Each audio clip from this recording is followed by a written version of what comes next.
Hi, welcome back to our second workshop on plot development. So let me just go ahead and share our screen. You can see today I am actually on the bridge of the original Enterprise coming in from the communication station there. All right, so here we are. So the title of this workshop is Save the Cat Saves NaNoWriMo, and it's all about plot development. So what the heck does this title even mean? We'll get there in just a second. So before we even begin, there's just a little bit of a warning here. There is no right way to plot a novel. All right. And so, what I'm going over here today is the way that we commonly plot novels in the Western world in a traditional three-act structure. So, readers and writers are both very used to this format. And anytime there's a plot that doesn't follow this format, it can be a little jarring for a reader. That can be both a good thing and a not good thing, depending on what you're looking for. So, alternative structures do exist. I'm not going to discuss them in here, but explore them if you do wish to do so. So, to begin, what is with this Save the Cat? Save the Cat is actually a book. It's one of the most handy tools I use for writing, and I can't recommend it enough. Oddly enough, I didn't find this book till after Lunar One when I wrote it, so I haven't actually used this to write a novel yet. I've used it to plot a couple of novels that I never got off the ground, but it's a very valuable resource. And here's just two examples of it. It's an entire series. The two that might be most useful to anyone doing NaNoWriMo would be obviously Save the Cat Writes a Novel. But if you're doing a young adult novel, I can't recommend this one enough over here. And you'll think, oh, well, obviously this is useful for plotters, people that like to plot out this story, but I'm a pantster. This is not going to work for me. Well, actually, it's very useful for pantsters as well. It's useful if you get writer's block, and it's also very useful during the revision process. So it's not just for plotting your novel, but it's throughout the entire life of the development of your novel. So today we're going to plot your NaNoWriMo story. If you have one, don't worry. You can use this to plot a new story or use today to help fine tune your story. And if you're a pantster, as I said, you can use this as a tool. It's a very valuable tool that you can use to help guide you. And you can also use it for revising later on if you don't use it to help you develop the plot. So the very first thing in a plot is you need a hero, a main character, a protagonist. You'll hear all of these names, right? The hero. All right, your hero is going to have a problem. They need a problem or a flaw that needs to be fixed. They have a want, a desire, or some sort of goal that the hero is pursuing. And then they have a need. And this need can either be a physical need or some sort of life lesson that needs to be learned. So, with the problem, your hero must be flawed. You can't have a perfect hero. No one can really relate to a Superman type of hero. This problem should manifest, spread, and infect all aspects of the hero's world, in their home, in their relationships, in their work, in the way they play, etc. Now, their want doesn't have to be fixed. It's something that can change as the story progresses, and it doesn't necessarily have to be achieved. In my story, Lunar One, the wants of Amia changes, about three major times in the novel, and in the end, she doesn't really achieve what she was looking for. In fact, she just kind of makes the situation perhaps worse, or depending on your viewpoint there. You need some sort of conflict or some sort of nemesis that is going to keep the hero from this want. And this is going to be crucial to develop the story. And your hero must be proactive in pursuing the want. This is very important. There's a lot of stories out there where editors will say, it just felt like the story happened to the main character rather than the main character being proactive in these pursuits. And so you don't want things to just happen to the main character. You want the main character to put themselves in those positions. And finally, you're going to actually need two stories here. You're going to need the real story, the main story, and you're going to need a B story. And so, as I said, the real story is your premise. It's going to be very exciting. The B story is going to be your internal story. And this is what the novel is actually really about. And so it could be about forgiveness, love, acceptance, faith, so on and so forth down the line, or a combination of those different themes there. So, who is your hero? So the first thing you need to ask yourself when you're asking this is, are you sure you know who your hero is? Sometimes people will start a story with one character and realize that that character is not the person with the most interesting tale to tell. And it's not the person that has the potential for the biggest transformation. And so review your characters and see if you need to actually switch up who your hero is. And so take a minute, go ahead and pause this video and write down the problem, want, and need of your main character. All right, so now that you had that done, we're going to actually look at the plot now. So we have 15 beats we're going to use here to transform our hero, and they can be broken down into just a few, like 5 major steps here or so amongst those 15 beats. And these 15 beats are also spread across 3 acts. Act 1 is essentially where you build the world and you identify the major conflicts, so to speak. Act 2 is kind of where most of the action takes place, where you explore the world building a little bit more, the relationships, as well as the issue that's at hand. And Act 3 is the major conflict that comes to a resolution and the denouement afterwards, the unraveling. All right, and here are the percentages that at which this should cover these various milestones here. And so your opening image, the first act, should only be 0 1% of your novel. It shouldn't be very big. You should state your theme at around 5% of the novel's length. Your setup is going to be the first 10% or so. Your catalyst is going to come in at about 10%.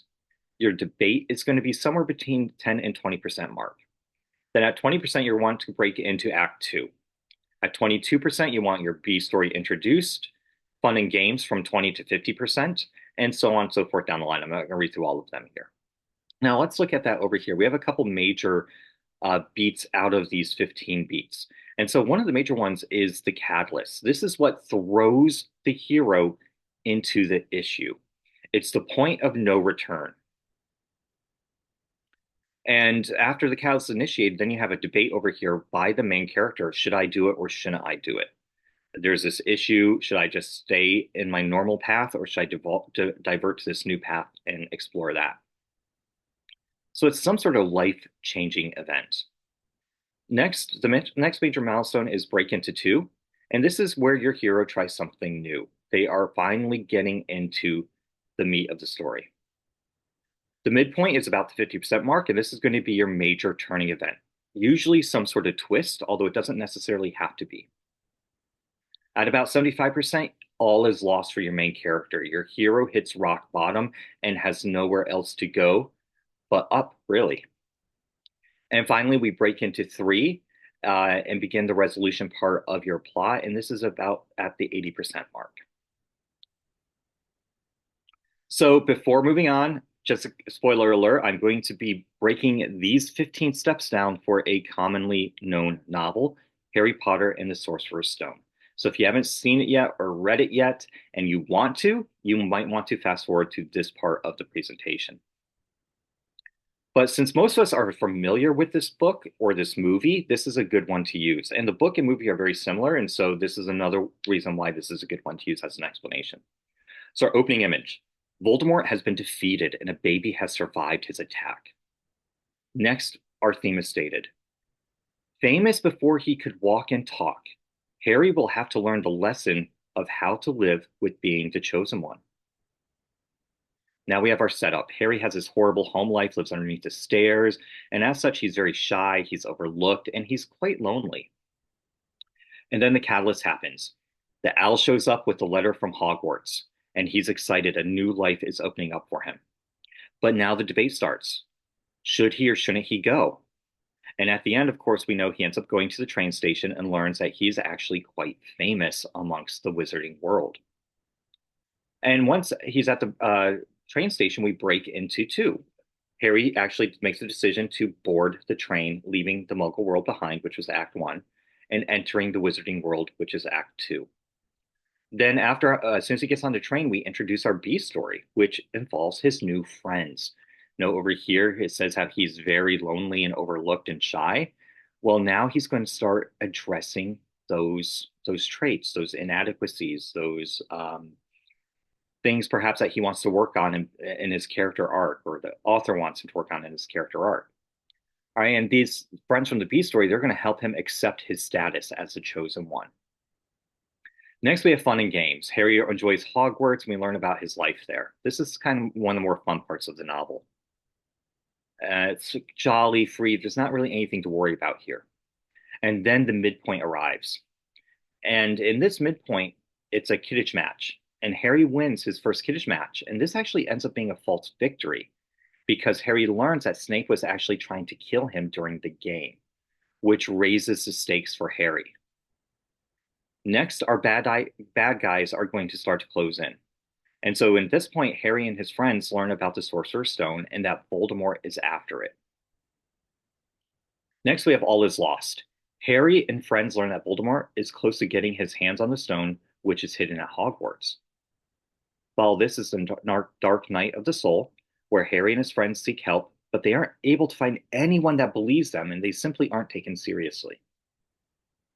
Then we break into three, and break into three is when Harry and his friends decide to find the stones themselves and to keep it from Voldemort. The finale involves Harry overcoming his wizarding challenges, learns some truths, and defeats Voldemort. And these truths could be truths related to the story, truths related to himself, or to other characters. In our final image, Harry returns home at the end of the school year a changed person. He's much more confident, certainly less lonely, and he finally has found a place where he truly belongs.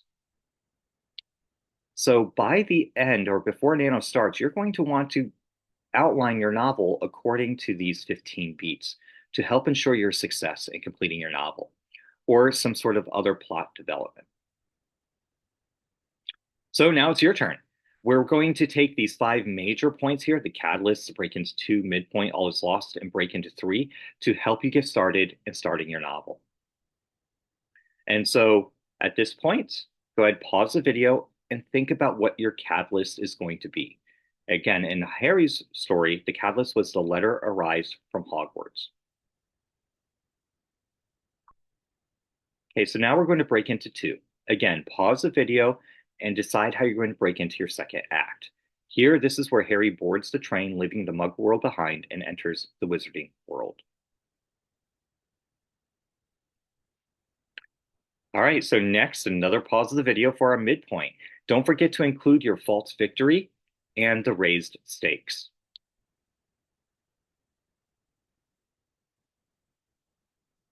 All right, so now it's time to pause the video again, once again, and figure out the scene where all is lost.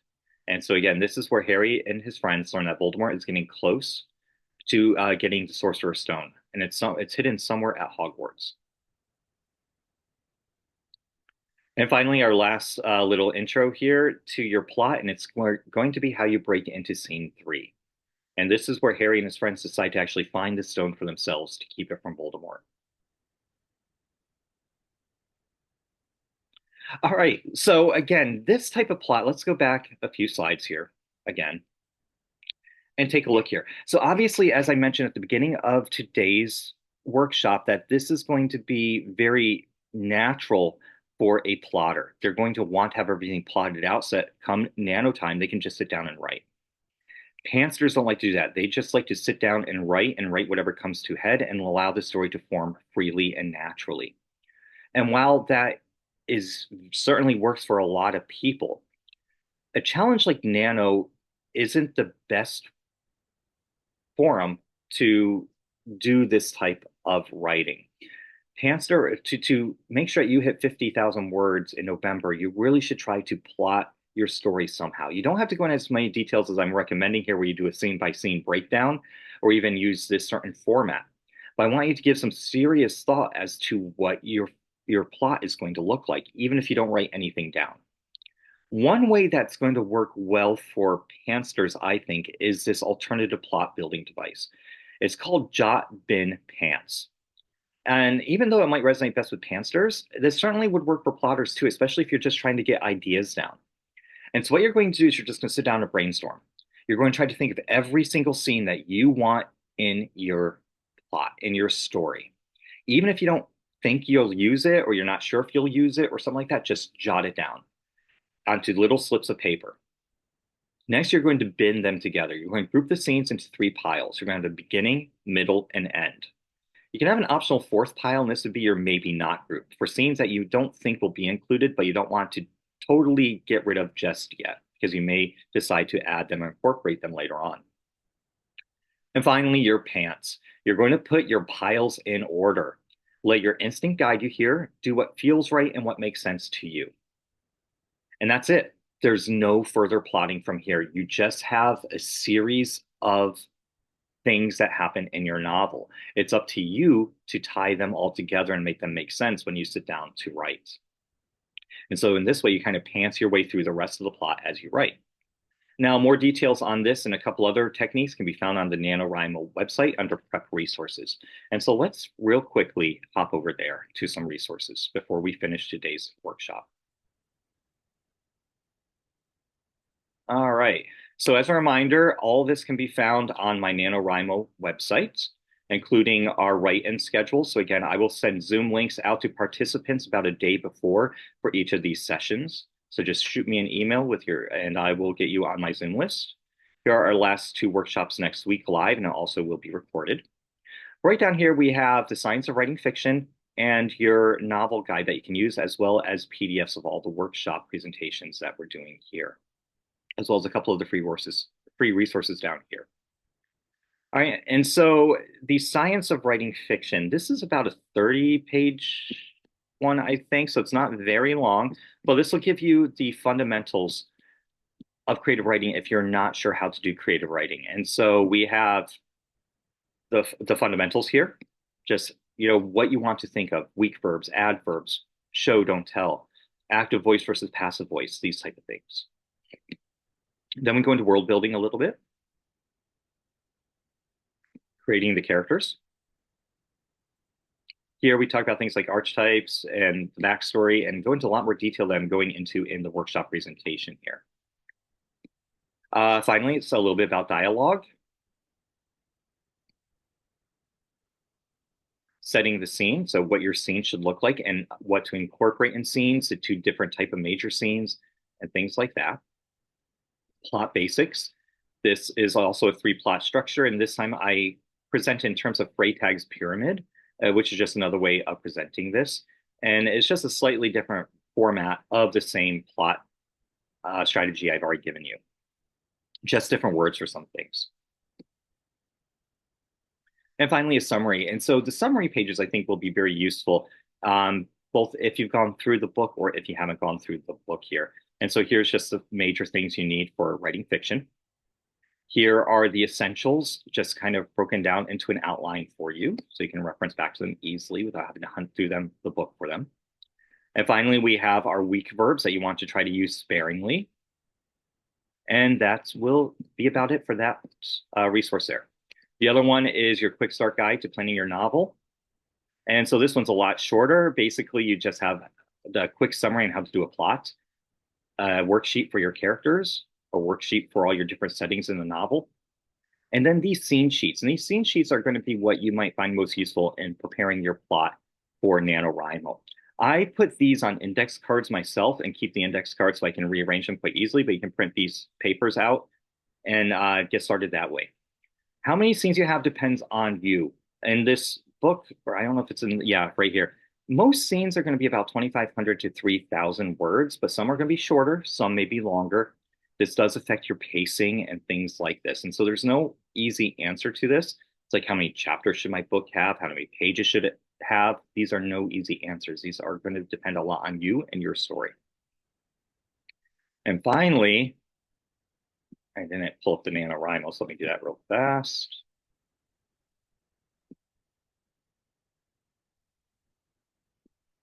Sign in because I'm not signed in. All right, and so remember, over here under Writer Resources, we have Nano Prep. And down here, construct a detailed plot or outline. We have the basics. So right here is some information that you can use if you want to do the Jot Bins Pants. There's some worksheets here for you. Here's an outline for the Save the Cat beat sheet. And so a lot of the stuff I said in our presentation, you can use the beat sheet for this. And so I'll open up in a new window here real quick. I'll open this one too. And finally, there is this one here. This is a classic kind of 3-act structure outline. And so this may be useful to you as well. But don't forget to look at all these resources. And so there's a lot of resources here. So for example, we're not talking about world building. I don't know if there's one on here. No, there isn't. Oh yeah, there is building a strong world. So you may want to access those resources there, for example. All right, and so save the cat beat sheet looks like this. So you can see the breakdown of it. And then you have a little place to add everything in for each of the 15 acts here, including a description of what should be in them to help you along. So a little more detail when I give you in the presentation. Jot bins pants, here you go. Just a bunch of slips of paper for you and the premise on how to do it. And finally, a classic three-act structure, very similar to what we talked about in the presentation, but it's just another alternative way to view it. All right. Sorry, I have to close these or my computer will be really slow. All right. Back to our presentation. We're almost done, folks. So thank you for your patience and being here with me. And so finally, just our next steps. You want to make sure you fill in the rest of the beats. All right. You want to break and well, first let me backtrack. So fill in the rest of the beats. What do I mean by that? Well, you only did 5 here. So you still have 10 more that you need to fill in. Once you have all 15 beats filled in, then I highly, highly recommend doing a scene by scene breakdown, which is similar to the worksheet I had in my novel plotting guide. We have the type of scene, you have the characters involved, you have the setting, all of that. What I usually put on note cards, that is what you should have ready by the time November 1st comes around. Consider buying Save the Cat. It's one of my must-have tools for writing. It's very useful. Explore the resources that we just showed. And remember that your penultimate goal of this workshop is to eventually get that scene-by-scene breakdown. But at the very least, you want to get your 15 beats written down. And if you have any questions, comments, or anything like that, need some help, just shoot me an email at ddalil@fau.edu. And folks, that's all we have for our second workshop today. So you have the weekend. Go ahead and make sure you plot your NaNoWriMo. On, I think, Monday, we're going to be talking about characters. And then we're going to switch gears and talk about what we do after Nano. All right, so I look forward to seeing you next week. Thank you for joining me here again, and happy writing.